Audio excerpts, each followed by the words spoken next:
ego ọbala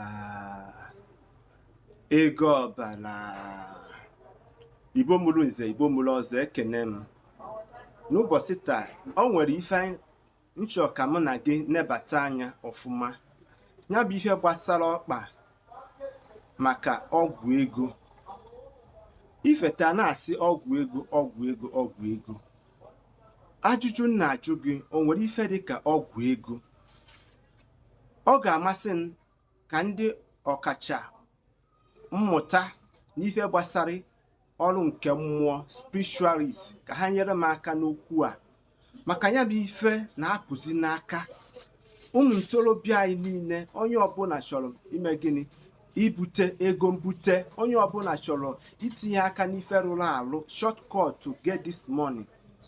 So my question goes like this: is anything like a money ritual? Why our generations always partake in this aspect? Why did they look a shortcut in this life? If not, there's nothing like money ritual. Why our peoples always like to buy their fellow human being in order to make this money? Maka na unu n'anya ife na-efegharị n'efere mba ụwa unu afụ ka ọtụtụ ndị be anyị tinye aka ibu mmadụ iji wee mee gịnị wee mere ọgwụ ego wee na-ajụ gị ajụjụ na o nwere ife dịka ọgwụ ego. Ọ bụ na o nwere ife dịka ọgwụ ego ka ife kpatara ndị niile na-etinye aka n'ibu mmadụ ka ha wee nwee ego na aka na-akparafa ngwa ngwa. Nke ịbụọ dị n'ime ya, onye si gị jee bute isi mmadụ maọbụ weta akụkụ ahụ mmadụ ka e wee hiere gị ọgwụ ego, ijikwa anya gị wee ne ngwuru ihe niile wee na-ajụ gị ị na-echekwa kedu ife kpatara ụmụnna ya niile ụmụnne ya niile obodo niile onwebeghị ndị nwekarịsịchara ego, ọ bụrụ gị nwa ka eji edunye ka ije bute mmadụ ka e wee mere gị ọgwụ ego. Ịfụ na ndị be anyị na-asị na ikpe mara onye eziokwu na aka azụ dị ya.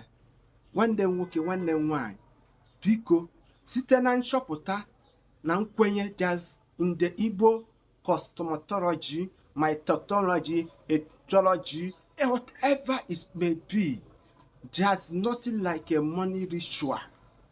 The only thing you can tell me that na ndị Igbo na-eme bụ na ha na-ana ike, and ishe n'ezinụlọ ha na ike oge gboo, ikwenye na ụmụ ha na-ata afụfụ nke ife ha amarọ n'ezinụlọ ha. Nwanne m nwoke, ị na-echekwa onye ahụ ị chọrọ ije mee gịnị ije wepụ ndụ ya?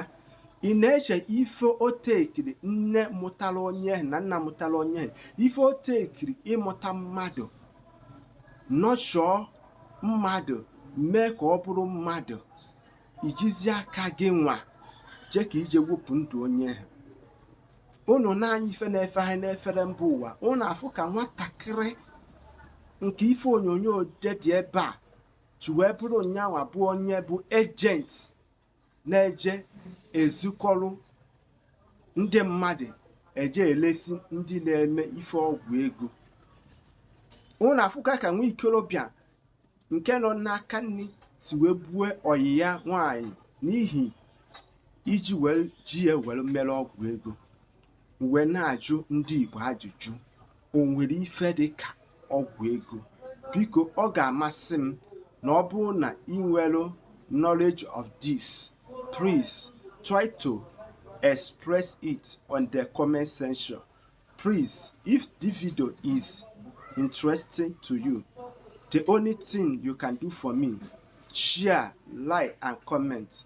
Follow me up on my YouTube page and subscribe and on your link notification bell so that anytime you come across my video, you can watch it. Shetani isiokwu anyị n'ụbọchị tabu, o nwere ife dịka ọgwụ ego? Ọ bụ n'asụsụ Bekee ọ bụrụ, is there anything like money ritual? Igbo mụrụ nze m ọzọ. ndewo.